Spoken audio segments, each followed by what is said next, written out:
So Mayor, napag-usapan na yan, Ghost Project na yan. Kasi ito yung tinatanong ng mga netizen ngayon. Naniniwala po ba kayo na mastermind nga talaga si Bongbong Marcos sa nakawan na nangyayari sa gobyerno? Eh ano yun eh, chismis yun eh. Oh, parang showbiz ang dating. Oh. Yung para sa akin, wala akong makita na itutusok papunta sa kanya. May kasalanan ba si President Marcos? Ako tingin ko wala. Sa ngayon.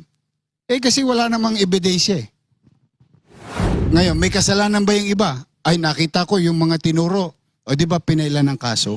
Yung sagot ko kanina. Let's follow your logic. Yes. Sabi nyo kung nagkamali yung isa, tinuro si ganito, tapos hindi nyo inaksyonan, kayo may kasalanan. Tama.